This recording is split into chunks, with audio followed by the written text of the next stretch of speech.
Do you realize you're carrying a frame wherever you go? I want to tell you more about it. Welcome to How to Get What You Want. This podcast is for driven women ready to claim their goals and navigate their careers with clarity and confidence. Join me as we explore real stories, tools, and strategies to help you steer your career exactly where you want to go. Let's get started on helping you get what you want. Hey, welcome to Get What You Want podcast. I am Susie Tomanchuk, and I'm so happy that you're here today. I'm going to talk about frame, and I want you to picture this. Picture you are walking around with a frame in front of you because every time you speak, you are framing what you want to say. When you think about holding this frame in front of you, it allows you to be a little more mindful about that. So that's what I want you to think about today. So I'm holding, in case you're just listening to me, I'm holding up this frame. And I want you to be thinking about that. It's really important. And I was reminded of this because I got a handwritten note from a client who I called her out on her framing of herself in front of, I felt comfortable doing it because I'm a coach. And she wrote me a note about how it changed her life to really think about how she frames herself in every room. So think about yourself in a meeting and you have something really valuable to say, but before you say it, you dilute it. For instance, you say, I'm not as experienced as everybody else in the room, but, or I'm not very technical. So, or this may not be helpful, but. Now listen, we do this to ourselves because we live in our own head, right? And so we're framing ourselves in the room and we don't want people to not like us, not respect us. You want to tell them more context of where you're coming from, but it's really not helpful. What happens is when you say those things, you're telling them how to see you. So when you're saying, I'm not technical or I don't have as much experience in the room, they're going to just think, okay, that she's the most junior person in the room or he's the most junior person in the room. So you're telling them how to see you and it doesn't do anything for you. You hold a frame when you write an email too. For instance, you hadn't gotten back to somebody. I used to do this, I'll say, because I don't do this anymore. I haven't gotten back to somebody. I feel really bad about it. And I'll go, I am so sorry. I meant to email you 5 weeks ago and I'm just getting to it now. It's been so busy.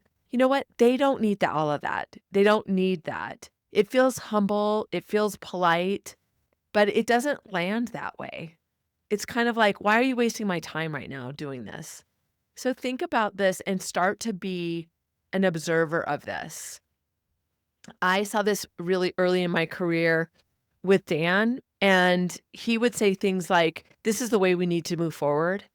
And I would say something like, I'm not sure this is the best approach, but I think maybe this is an idea we can look at. He sounded more clear and confident. I sounded uncertain and that you shouldn't really believe my way. And what happened in the room is they would just have more confidence in his choice, his path, and they were a little uneasy about following mine. Our language changes the perception of the decisions that we're putting in front of other people, that maybe the feedback that we're giving, the ideas that we share. I do this, I've done this to myself so many times that now I really think about this for my clients.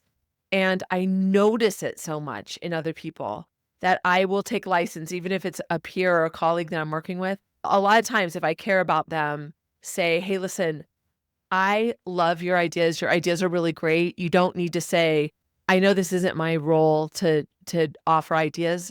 Just take that off. Just say your idea. And negotiators know this. They know it's really important and they want people to have confidence in what they're saying. So they really think about their frame because it signals their confidence. It shows that their ideas matter and it helps the person get on board with them. So we're framing the way we want people to see us all the time. And that's why I'm so passionate about this because you may be diluting your value you are diluting your value. I'm going to say that. Listen, I just framed that in a different way. You are diluting your value by not paying attention to how you're framing yourself in the room. And, people don't see you that same way. They see you as a contributor. They see you as an expert. If you're invited to the meeting, there's a reason why. And of course, I wanted to look this up when I wanted to give you a little bit of research around it. And there's this concept in behavioral science about the framing effect, and that shows how people interpret information differently depending on how it's presented. So if you present it that you have credibility, like if I say, I'm an executive coach and I help executives every day lead better. And then if I give advice about leadership, you're more likely to believe me because I've given you a little bit of credibility around that. It's important that we give our framing even a neutral stance. Like, why dilute your message? There's no reason to. So start to pay attention to this. It's important for your professional reputation and your influence because people aren't always evaluating your ideas, evaluating you as a professional. So think about saying things like, this might not be the right idea, or I may be wrong on this, but you're edging your bet. Just put your bet in. Put your bet in strong and believe that you're going to win. Framing can signal your experience, your insights, and even how they should look at your idea. I worked with that person that I told you about, and what she would do, she was in a room with senior leaders, and she was selected to be in the room. So she had the credibility, she had enough experience to be in this room. But every time she would first of all, she would never speak up first. She would always wait for everybody else to go, which is another thing to keep in mind. Like, what are you doing? Why are you waiting? And she would say every single time, hey, listen, I know I'm not as senior as all of you. I know I don't have as much experience, and she'd have great ideas.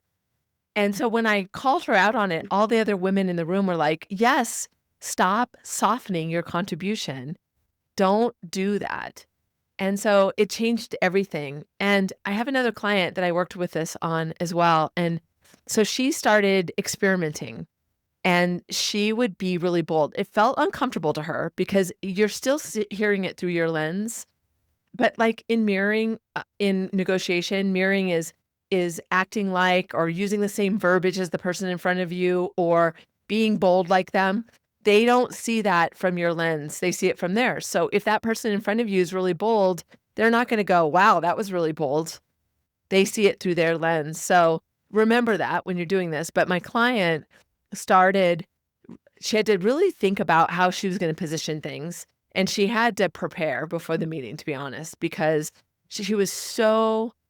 that was such a habit of adding that additional context because she didn't feel worthy. And she started realizing when she did that, her influence over time started to grow.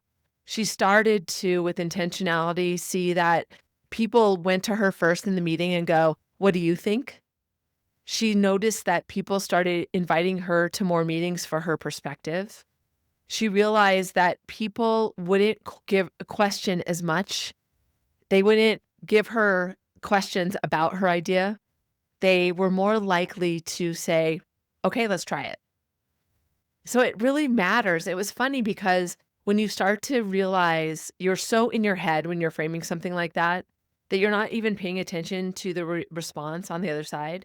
And so when she started paying attention to the response on the other side, she got out of her head more. And she started being able to watch the evidence of her trust growing, her influence growing, because she was positioning herself better. She was framing herself in a more powerful way. This is so important. And I see it all the time. And the thing about it is, as a coach, and it's not surprising, but it's like, sometimes I give advice to people and I'm like, how is it that no one's ever told them this? But people don't have First of all, they don't see it. They don't look at it from a coaching perspective. That's why listening to this is so important, because I'm trying to tell you what I see in real life. And so often that 95% of the things I tell people, other people are also experiencing. And this is a big one that happens more often than you may realize. So here's the action steps I want you to be thinking about. Think about the disclaimer that you're saying before it comes out of your mouth. And the way to start this and to start watching in evidence of, start to listen to yourself. Start to see when you're doing this. And don't try to stop yourself yet, but listen for things like, I'm not sure this is right, but I'm not sure this is the right time. I'm not experienced on this, or I'm not a part of this project, but these are phrases that feel harmless, but they shape how people see you. And you can also look at this in how you respond to email, especially if it's emotionally charged. Like, it's been a long time till you responded, you feel badly about it, you're intimidated to ask. The framing of how you do that, you can see that in the responses that you do in email as well. So start paying attention to that. Start listening to yourself, and even start to journal on that about it so that you can start to see that. And then start to replace it. Start to frame it with something that is different. And you can still, it still feels good. And it doesn't feel like you're being like, here's my idea, you guys should just take it. That's not what I'm advocating for. But instead of saying those things that dilute your value, say things like, something I've noticed is, or based on what I'm seeing with my team, here's what I want to choose. This is my idea. Or from the work I've been doing in this area, that sounds so great in the work that I've been doing in this area. You know, it's like, I am a researcher in this area, and I've observed this. Your experience matters. Your input, your background, what you've studied, that is all context and great advice that add to your ideas. So think about it from that frame. What are you bringing to the conversation? Through my experience in working with a team, here's where I think we need to go next. That's framing it in a way that has more power, and it doesn't dilute that. So it can still feel like you. I'm not advocating that you become Dan and you just become bold. But I do want you at times, when you're asking for something that feels very high stakes to you, sometimes even adding that sentence is unnecessary. So here's your starting place. Here's your training wheels. And start with those kind of frames and start to move toward being a little more bold about putting your ideas out there. Think about your frame. When you think about your frame, and this is the third tip, is think about how you want the other people to experience you. Do you want your colleagues to think that you're not as experienced as them? Is that what you really mean? No, you don't. I'm going to answer that for you. No, you don't. If you were invited to the meeting, don't say, I don't know if this opinion matters. It does. It absolutely does. So think about how you want to grow professionally and how you want people to see you, because you're shifting their thinking of you. And you want to do that in a way that's powerful for you. Think about the future self you want to be and start to frame with that person in mind, if that's helpful to you. Help them see the version you're going to. And you know what that does? That also helps you get yourself ready to be that person in framing it. I remember when I first spoke on a pretty big stage, and I was still early in my speaking career. I'd done a lot of speaking, but that was one of the earlier times that I was speaking on a literal stage with a microphone and, along a lineup of other people. And there was some technical issues. Well, it was not a technical issue. The screen was really close to you. And so some people really got caught up in it, or they got tripped up by the fact that it was so close. And so they got distracted by it, but I didn't. For some reason, I don't know why, but I was looking somewhere else. I was looking at the audience. And I remember the COO had told me after that the CEO went up to her and said, hey, everybody kind of got tripped up. That was fine. We need to remember that next year. The only one that didn't is Susie, but that's because she's a professional speaker. And I remember thinking, oh my gosh, they think I'm a professional speaker. I need to act that way. So then on, I started acting like they saw me. And that's so powerful. I started to frame my view of myself from the stage, even though it still felt uncomfortable to me, as a professional speaker because somebody else had told that to me. So framing to yourself is powerful too, because it's elevating how people see yourself because you're believing it as well. So say things like, after being a speaker for 5 years, this is what I've learned. So for you, maybe it's after leading this team for 5 years, this is what I've learned. After paying close attention to this pattern, I've looked at this a lot. This is what I think we should do. Or this is what I know I should do. Look what I did. Think versus know. Really being able to see how I'm catching that for myself in real time. It's not ego, it's clarity. And when you think about the way you're presenting things, it is so powerful. So here's my challenge for you. This is what I want you to do this week is I want you to just be an observer of you. And it's really powerful if you can journal on this. Start writing it down. What are those things that you're saying that you didn't notice? Maybe it's I'm not technical enough. Maybe it's I know I come from this department and we're talking about something else. Just start to see that. Maybe this is wrong, but so not do anything about it, but just start to notice what those things are. And when you write them down, I guarantee you have some patterns and start to notice those and work on those first.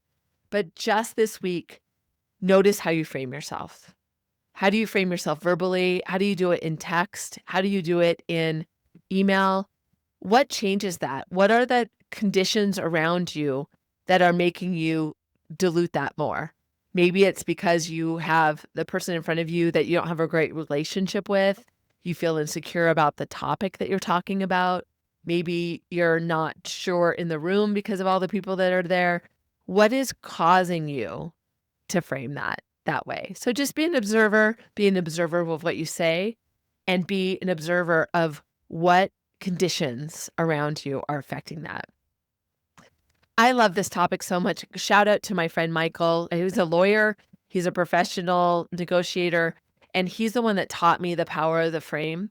He said that is the one thing as a negotiator that he uses all the time. And so he seeded that idea for me years ago.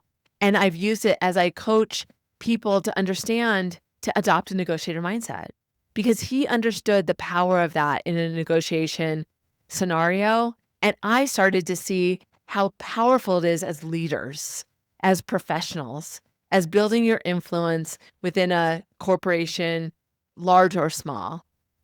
So think about that and always use this as a tool for expanding and accelerating your own development. And by the way, when you listen to me, I have people that reach out to me and go, this is great advice. And I know you work with teams. How can I get you connected with my leader so that you can help our team level up? And so if that's you, reach out to me. I only take any of those conversations personally. So I'd love to, if you know somebody that could take some of this advice and we can have a broader impact and get the team to think about this together.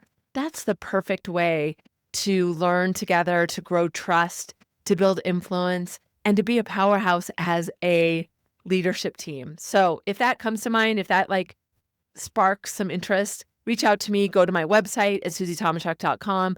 I'll have some stuff in the show notes as well. So be an observer of you this week as you're diluting your frame. Where do you see that and where do you need to shift that? I'm so glad you made the choice to be here today, because adopting a negotiator mindset can change everything and it can get you what you want. That's what it's all about. I'm Susie Tomanchuk. Until next time, I'll see you then.